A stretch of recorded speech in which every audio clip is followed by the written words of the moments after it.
Late November 1944, near Metz, France. The Sherman tank lurched to a stop in churned mud that had swallowed the Panther 30 meters ahead. Lieutenant James Morrison, 1st Armored Division, watched through his periscope as German tank crews struggled to free their 45-ton behemoth from the glutinous trap.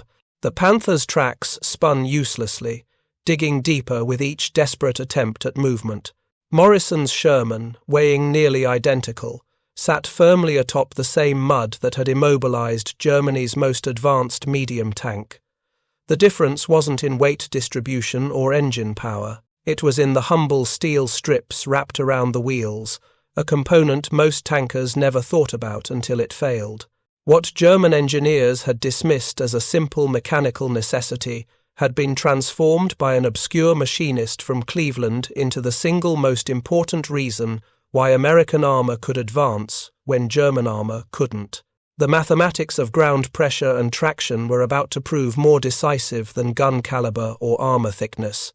If you're enjoying this deep dive into the story, hit the subscribe button and let us know in the comments from where in the world you are watching from today. The Panther ahead represented the pinnacle of German tank design philosophy: sloped armor deflecting shells that would penetrate vertical plates, a 75mm gun that could destroy any Allied tank at ranges exceeding 2,000 meters, a Maybach engine producing 700 horsepower. Everything about the Panther screamed technological superiority, everything except the component connecting all that power to the ground. German tank tracks in 1944 followed design principles established in the previous war: wide steel plates connected by pins, arranged in a configuration that distributed weight across dozens of road wheels.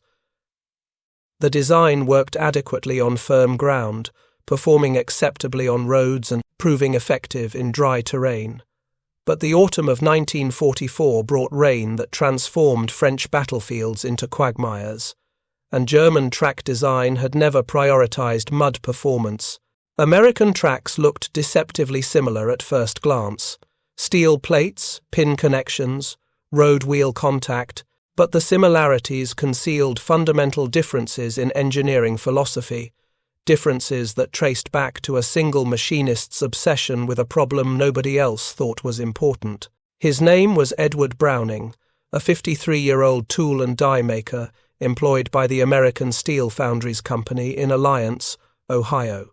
Browning had never designed military equipment before 1941.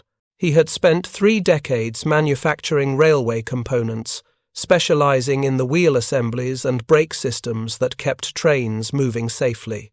His expertise was in metal-to-metal contact under extreme stress, precisely the problem tank tracks faced, though nobody in the Ordnance Department had recognized the connection.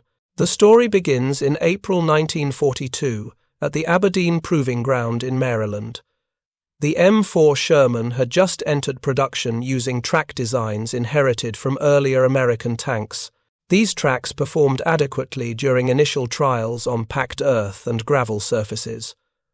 But when test crews drove Shermans across muddy fields, simulating battlefield conditions, problems emerged immediately.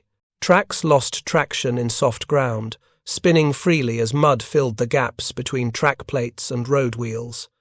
The vehicles could advance through shallow mud but frequently became stuck in deeper sections. Recovery required tow cables and hours of effort.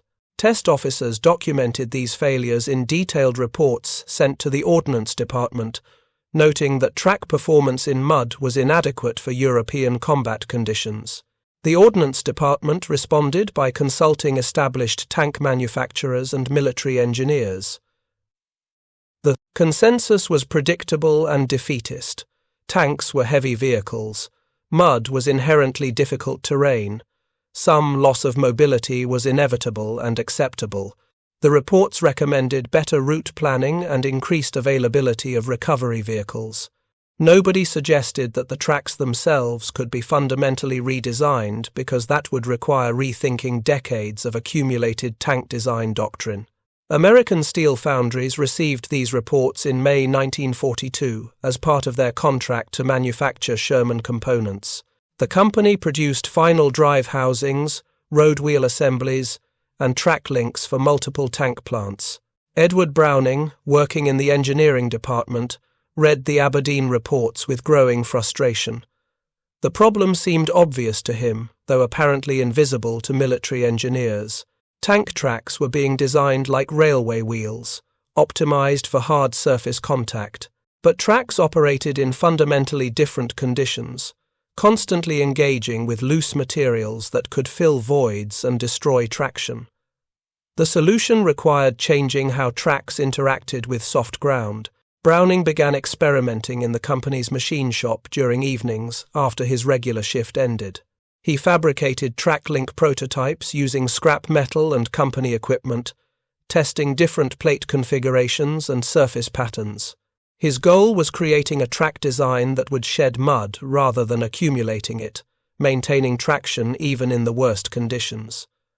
The breakthrough came from observing farm equipment. Browning had grown up in rural Ohio, where spring planting occurred in muddy fields. Farmers used tractors with grooved steel wheels that cut through mud rather than floating on top. The grooves provided edges that bit into soft ground, creating traction where smooth surfaces simply slid. Browning applied this principle to tank tracks by adding what he called chevron grooves, angled cuts across each track, a plate that created sharp edges. The chevron pattern served multiple purposes simultaneously. It provided cutting edges that penetrated mud surfaces.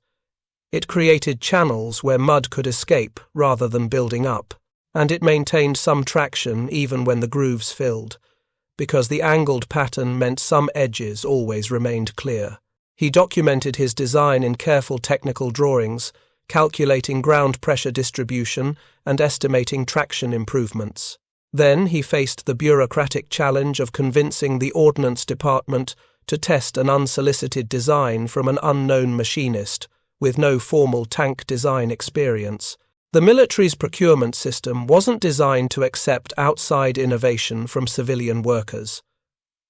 Browning sent his drawings to the Ordnance Department in June 1942. They were filed and ignored. He sent follow-up letters. They received polite responses explaining that track design was the responsibility of established contractors and that changes to production specifications required extensive testing and approval processes. He was told to focus on manufacturing the components he had been contracted to produce. Most people would have accepted this rejection. Browning was not most people. He had spent 3 decades solving mechanical problems that others dismissed as impossible. He knew his design was superior to existing tracks, and he knew that American tankers would die in mud their vehicles couldn't cross. This knowledge made acceptance impossible. In August 1942, Browning used 2 weeks of accumulated vacation time to travel to Aberdeen Proving Ground. He brought prototype track links he had fabricated at his own expense, using company equipment after hours. He arrived unannounced and requested a meeting with test engineers, explaining that he had developed an improved track design and needed only a few hours of testing to prove its effectiveness. The test engineers were skeptical but impressed by his persistence. They agreed to allow him access to a test Sherman for one afternoon, with the explicit understanding that this was an informal evaluation with no official status. If his design showed promise, formal testing could be requested through proper channels. Browning spent that afternoon installing his prototype track sections on a Sherman's left track, leaving the standard track on the right side. This asymmetric configuration would provide direct comparison under identical conditions. The test crew drove the Sherman across Aberdeen's mud pits, artificial quagmires created by flooding clay soil until it reached maximum saturation. The results were dramatic and immediately obvious. The Sherman pulled consistently toward the right, the side with standard tracks. The left track with chevron grooves maintained superior traction, pulling the vehicle in that direction. When the crew stopped and examined both tracks, they found the left track remained relatively clean, while the right track had accumulated thick mud deposits between the plates. The test engineers documented these observations and recommended formal evaluation, But bureaucratic momentum was difficult to overcome. The Sherman was already in mass production, using existing track designs. Changing specifications would require modifying tooling at multiple manufacturers, retraining workers, and accepting production delays. The Ordnance Department decided that the improvements didn't justify the disruption. Browning returned to Ohio disappointed but not defeated. He continued refining his design throughout the autumn of 1942, focusing on manufacturing efficiency. If production complexity was the obstacle, he would eliminate that obstacle by creating a design that could be manufactured using existing equipment with minimal changes to production processes. His revised design maintained the chevron groove pattern but simplified the casting process. The grooves could be formed directly during initial casting rather than requiring secondary machining operations. This meant manufacturers could produce the improved tracks using existing foundry equipment without significant retooling costs or production delays. Meanwhile, Sherman tanks were being deployed to North Africa, where they encountered terrain conditions that exceeded anything seen at Aberdeen. The Tunisian campaigns of late 1942 and early 1943 involved extensive fighting across agricultural regions, where winter rains created mud conditions that immobilized vehicles of all types. Field reports returned to the Ordnance Department throughout the spring of 1943 documenting recurring mobility problems.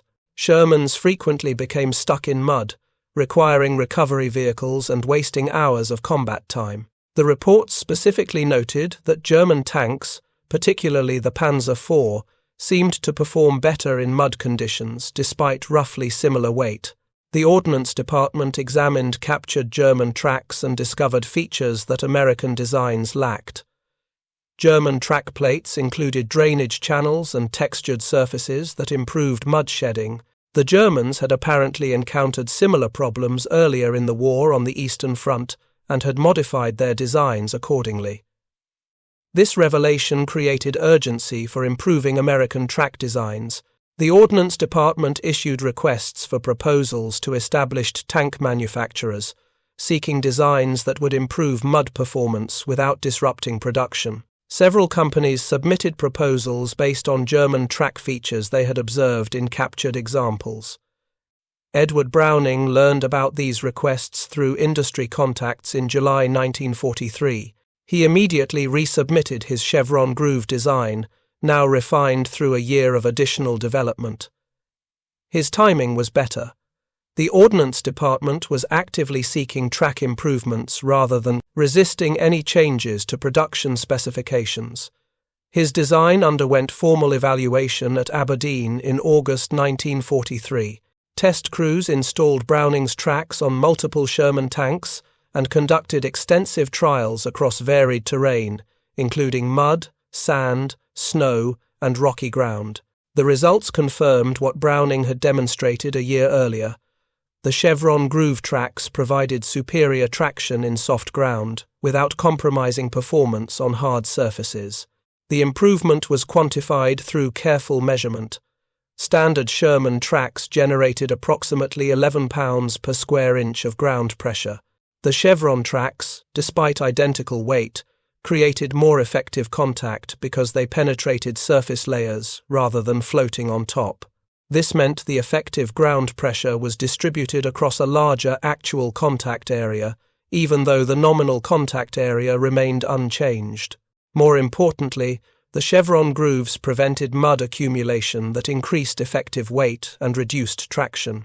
A Sherman with standard tracks operating in deep mud would accumulate hundreds of pounds of mud on the tracks themselves, increasing ground pressure and creating a self-reinforcing cycle, where reduced traction led to track spinning that picked up more mud that further reduced traction. The chevron tracks shed mud continuously as they rotated. The angled grooves directed mud outward and backward, preventing accumulation. Even in the worst mud conditions, the tracks remained relatively clean and maintained consistent traction. This single characteristic provided enormous tactical advantages that would only become apparent once the tracks reached combat units. The Ordnance Department approved the chevron track design in September 1943 and authorized production at multiple facilities. American steel foundries naturally received the primary contract since Browning worked there and the company already manufactured standard tracks. But other manufacturers were also licensed to produce the design to ensure adequate supply. Production began in November 1943, with the first chevron tracks reaching replacement depots in early 1944. Initial distribution prioritized units preparing for the Normandy invasion, since planners anticipated that French terrain would be extremely difficult for armored operations. This proved to be accurate foresight with consequences that would shape the entire campaign. The transformation of Sherman mobility began quietly in the spring of 1944, as units in England received new track sets and installed them during pre-invasion maintenance. Tank crews noticed little difference initially, because most training occurred on relatively firm ground where both track types performed adequately. The real test would come in France, June 6, 1944, Omaha Beach, Normandy, France. The first Shermans rolling off landing craft onto French soil carried Edward Browning's chevron tracks, though few crew members knew or cared about the technical details. They were focused on surviving German artillery fire and crossing the beach obstacles that blocked their advance inland. The Normandy bocage country presented terrain conditions that would define armoured warfare for the next 3 months. Ancient hedgerows divided fields into small compartments, separated by earthen banks topped with thick vegetation. Centuries of farming and rainfall had created soil conditions that were either dust or mud with little middle ground. June's weather brought rain that transformed the region into exactly the kind of terrain where track design would determine tactical success. The German defenders had prepared positions throughout the bocage, utilizing the terrain's natural advantages for defense. Panzer units held key road junctions and towns, positioned to counterattack any Allied penetration. These German tanks, including the new deployed Panthers and the formidable Tigers, possessed superior firepower and armor protection compared to Shermans. But they were about to discover that battlefield effectiveness required more than combat specifications. The first major engagement where track design proved decisive occurred near Villers-Bocage on June 13, 1944. British armoured units, including Sherman tanks equipped with chevron tracks, encountered German Panzer formations in rolling agricultural terrain that recent rains had saturated. The battle itself was tactically inconclusive, with both sides claiming victories and sustaining losses. But after-action reports documented something unexpected. British tank commanders noted that their Shermans could maneuver across muddy fields that German tanks avoided or crossed with difficulty. Panzer IV and Panther tanks that attempted to flank British positions frequently became stuck or moved slowly through soft ground. The Shermans maintained mobility that allowed them to reposition rapidly, creating tactical opportunities that didn't exist when both sides were equally restricted by terrain. German after-action reports from the same engagement mentioned Allied tank mobility advantages, but attributed them to superior tactics or lighter weight. The actual cause, those angled grooves cut into track plates, remained invisible to German intelligence analysts who examined the battlefield and recovered destroyed vehicles. Throughout late June and early July, similar patterns emerged across the Normandy front. American and British tank units reported good mobility in conditions where German armour struggled. The disparity became particularly noticeable during offensive operations when Allied tanks advanced across country, while German tanks primarily moved along roads to avoid becoming stuck in fields. The 2nd SS Panzer Division Das Reich provided German perspective in reports sent to higher headquarters in July. The division's Panthers had suffered numerous mobility casualties, tanks abandoned after becoming immobilized in mud during tactical movements. The reports specifically noted that American tanks appeared to move more freely across the same terrain, though they were supposedly heavier than Panzer IVs and similar in weight to Panthers. German engineers examined destroyed Sherman tanks looking for the source of this mobility advantage. They measured track width, counted road wheels, and calculated ground pressure using standard formulas. The numbers didn't explain the observed performance difference. A Sherman's 11 pounds per square inch ground pressure should have provided similar mobility to a Panther's roughly 13 pounds per square inch, yet field performance showed substantial disparities. The chevron grooves were visible on destroyed tanks, but German analysts dismissed them as minor design variations without functional significance. This blindness to simple mechanical solutions reflected a broader German engineering culture that assumed complex problems required complex solutions. The idea that angled cuts in track plates could provide significant tactical advantages seemed too simple to be important. By August 1944, American tank commanders had learned to exploit their mobility advantages. Sherman platoons would deliberately choose routes across muddy fields, knowing that pursuing German tanks would either have to follow difficult routes or take longer road approaches. This created tactical flexibility that multiplied American numerical advantages. The fighting around Mortain in early August 1944 demonstrated these advantages during desperate combat. German armoured units launched counterattacks intended to cut off American forces that had broken through at Avranches. The counterattack required rapid movement across difficult terrain during wet weather that turned unpaved roads and fields into quagmires. German Panzer formations found their advance slowed by mobility problems that had nothing to do with Allied resistance. Panthers broke down from transmission and final drive failures exacerbated by mud operations. Tigers chose road routes to avoid getting stuck, making them predictable and vulnerable to ambush. The counterattack failed for many reasons, but mobility problems ranked high among them. American Sherman units defending against these attacks could reposition rapidly across muddy terrain, concentrating forces at threatened points faster than German intelligence anticipated. The defenders' mobility allowed them to achieve local superiority, even when Germans held overall numerical advantages in specific sectors. Tank commanders attributed their success to good tactics and favorable defensive positions. Few realized that their tracks were providing decisive advantages. Lieutenant Morrison, whose observation of a stuck Panther near Metz opens this story, had experienced these advantages repeatedly throughout the advance across France. His Sherman had crossed muddy fields, forded streams with soft banks, and maneuvered through agricultural terrain that would have been impassable for German armor. He attributed this to superior American engineering without understanding the specific component responsible. The Lorraine campaign of autumn 1944 brought weather conditions that made track design more important than any previous operation. September and October rains transformed the region into a sea of mud, rivers flooded, fields became impassable even to infantry. Roads deteriorated under military traffic until they resembled swamps more than transportation routes.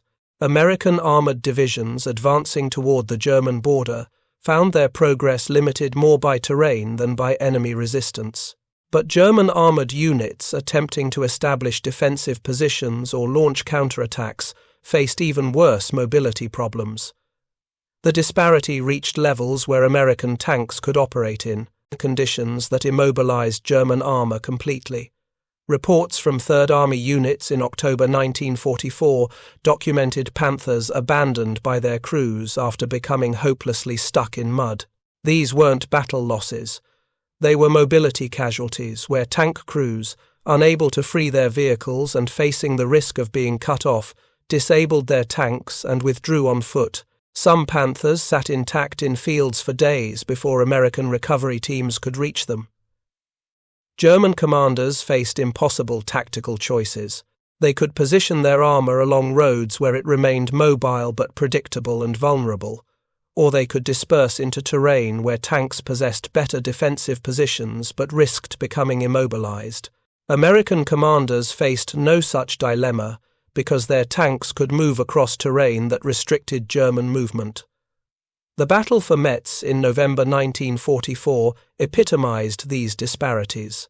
The city sat surrounded by agricultural terrain that autumn rains had saturated thoroughly. German defenders, including elements of the 13th SS Panzer Division, positioned armor to defend approaches to the city. American forces, including the 1st Armored Division, approached across exactly the kind of terrain where chevron tracks provided maximum advantage.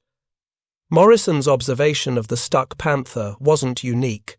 Throughout the Metz operation, German tanks repeatedly became immobilized, attempting maneuvers in mud that American Shermans crossed routinely. The tactical implications were profound. German armor couldn't conduct the mobile defense that doctrine prescribed. American armor could concentrate forces at decisive points because terrain didn't restrict their movements as severely. If you find this story engaging, please take a moment to subscribe and enable notifications. It helps us continue producing in-depth content like this. The disparity became so obvious that American intelligence reports began specifically noting German mobility problems. 3rd Army G, 2 summaries from November and December 1944, documented numerous instances where German armored units failed to execute expected maneuvers, with intelligence analysts attributing these failures to mechanical reliability problems and fuel shortages. Both factors contributed, but track design played an equally important role that intelligence officers didn't recognize. German perspective on these problems appeared in reports from Panzer commanders sent to higher headquarters throughout late 1944. The reports complained about inadequate mobility in difficult terrain and requested better recovery equipment and more spare parts for tracks and running gear. Some reports mentioned that American tanks seemed less affected by mud conditions, but attributed this to lighter construction or different operating techniques. The reality was that German track design had never prioritized mud performance because Germany's pre-war armored doctrine emphasized mobile operations on firm ground. The Blitzkrieg concept assumed rapid advances along roads and across favorable terrain. Fighting extended campaigns in agricultural regions during wet seasons hadn't been part of the planning assumptions. By contrast, American track development had been influenced by requirements from multiple theaters. North African operations had highlighted the importance of desert performance. Pacific operations required tracks that functioned in jungle conditions with soft ground and vegetation. European operations demanded good mud performance. The chevron track design addressed all these requirements because Edward Browning had focused on the fundamental problem of maintaining traction in soft materials, regardless of the specific type of terrain. The winter of 1944 to 1945 brought conditions that pushed German mobility problems to catastrophic levels. The Battle of the Bulge in December showcased German armor's final major offensive and revealed how thoroughly track design could influence operational outcomes. German planning for the Ardennes offensive assumed that December weather would ground Allied aircraft, while frozen ground would allow rapid armored advances. The plan required Panzer divisions to reach the Meuse River within 48 hours, capturing fuel supplies and exploiting surprise before Allied forces could react. This schedule demanded sustained mobility under difficult conditions. The operation began December 16th, with weather that initially favored German assumptions. Cold temperatures had frozen the ground, allowing tanks to move cross-country. But the freeze was incomplete and inconsistent. Many areas remained soft enough that heavy vehicles churned through frozen surface layers into mud beneath. German armor found movement difficult from the offensive's first hours. American defenders included armored units equipped entirely with chevron track Shermans by this point. As German spearheads advanced, American units withdrew while conducting delaying actions across terrain that Germans found increasingly difficult to traverse. The weather remained cold enough to prevent complete thawing but too warm for thorough freezing, creating conditions where track design determined which vehicles maintained mobility. The crucial battles around Bastogne demonstrated these disparities at tactical and operational levels. German panzer units attempting to encircle and capture the town found their movements restricted by terrain that was too soft for reliable off-road mobility, but featured roads too congested for rapid advance. American tank destroyers and Sherman tanks defending the perimeter could reposition across frozen fields that stopped German attacks when they left roadways. The offensive's ultimate failure resulted from multiple factors, including Allied air superiority, once weather cleared, insufficient German fuel supplies, and stubborn American resistance.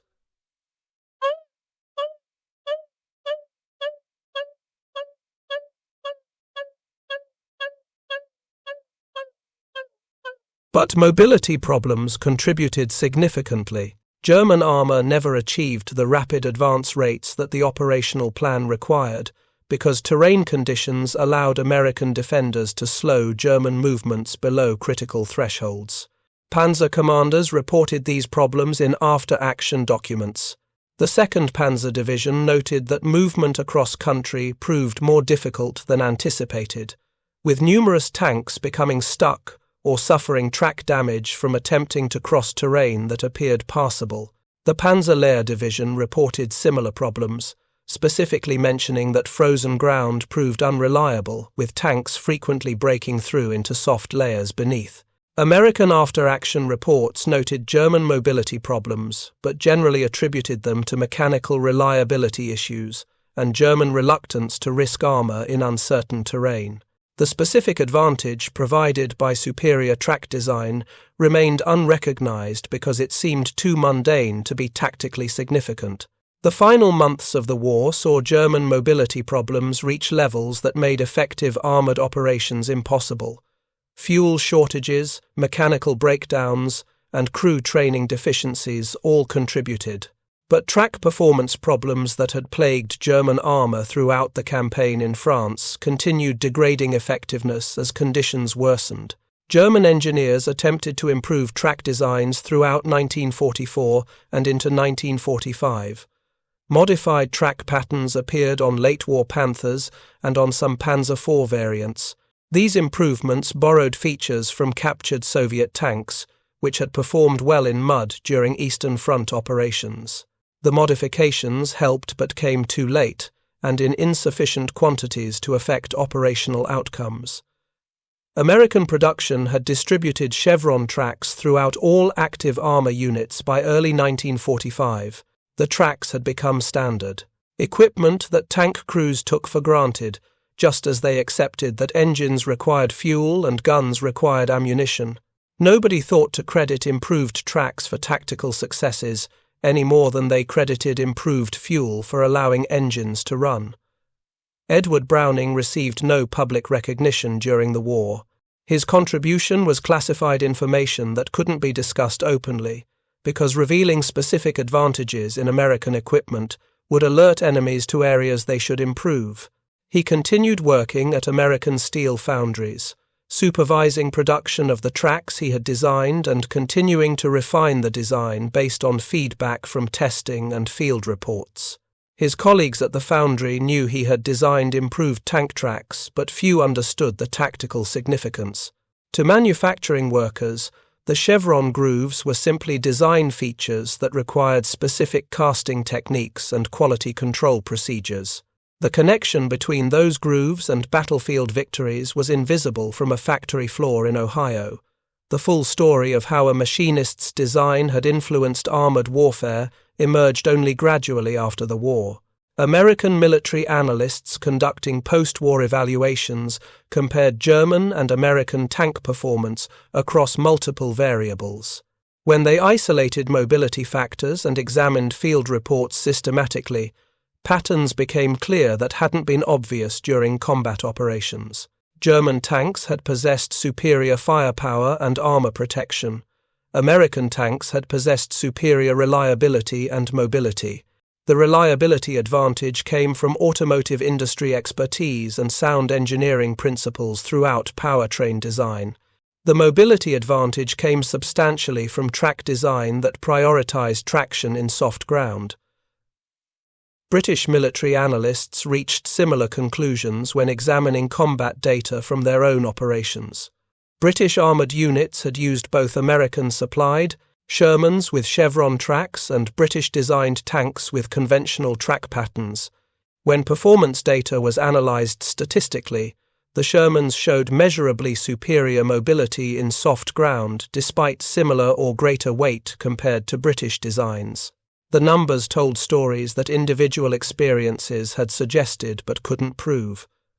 Shermans equipped with chevron tracks became stuck in mud at roughly half the rate of German medium tanks in comparable terrain.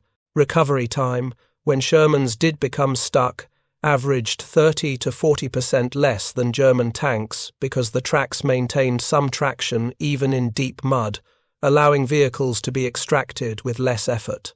These advantages multiplied across large-scale operations.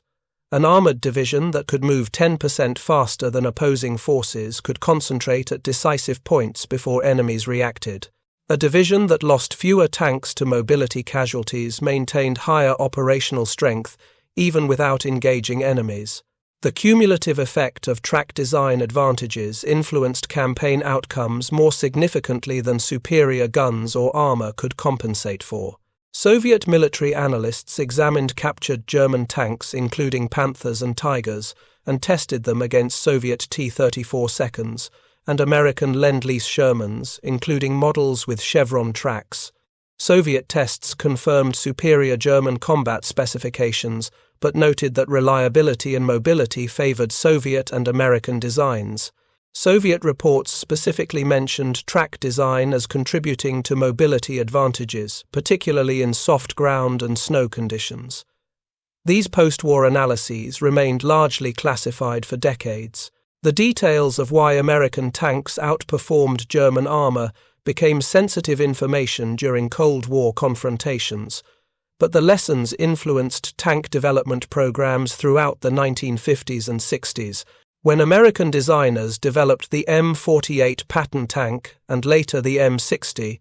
Track design received careful attention informed by World War II experience. The tracks featured aggressive tread patterns with angled grooves that descended directly from Browning's original chevron concept. Engineers understood that mobility required more than engine power and suspension design. Track performance determined whether theoretical mobility translated into battlefield effectiveness. German tank designers working on the Bundeswehr's Leopard program in the 1950s applied similar lessons. The Leopard's tracks incorporated features borrowed from American designs, including drainage channels and textured surfaces that improved soft ground performance. German engineers, studying their own wartime failures, recognized that their previous track designs had prioritized durability and simplicity over traction optimization. Soviet designers developing the T-55 and later the T-62 maintained the wide track approach that had served Soviet armor effectively throughout World War II, but added more aggressive tread patterns influenced partly by examination of American track designs. Soviet doctrine emphasized mobility and the ability to operate across difficult terrain, making track design a high-priority area for continued development.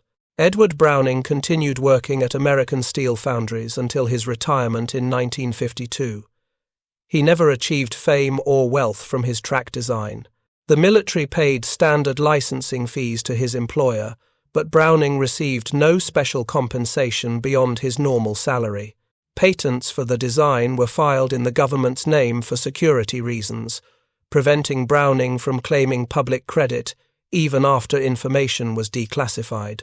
He gave occasional talks to engineering societies in later years, describing his development process and the principles behind the chevron groove concept. These talks were attended by specialists interested in technical details, but generated no popular interest. The audiences understood mechanical engineering, but couldn't fully appreciate the tactical significance, because that required military experience Browning himself lacked.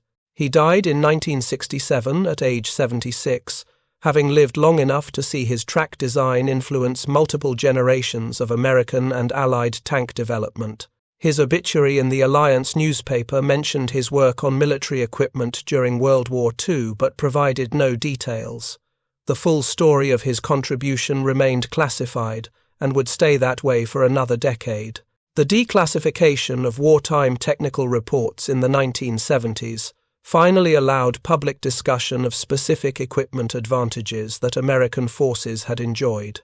Military historians examining newly available documents discovered Edward Browning's story and began tracing how his design had influenced armored warfare. But by then, most World War II veterans had passed away or forgotten detailed tactical experiences.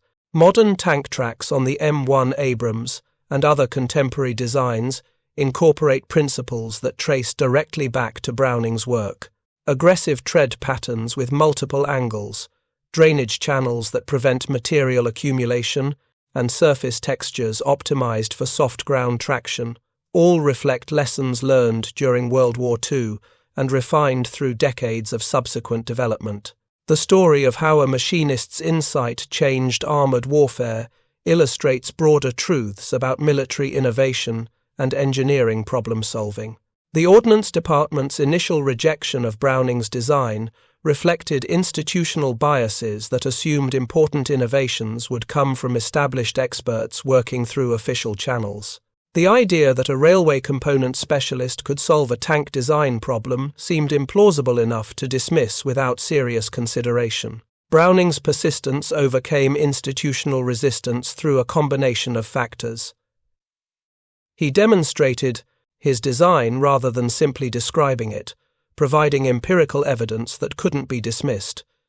He continued refining the design to address practical manufacturing concerns that had initially blocked adoption, and he benefited from changing circumstances that made the Ordnance Department receptive to track improvements when field problems became undeniable.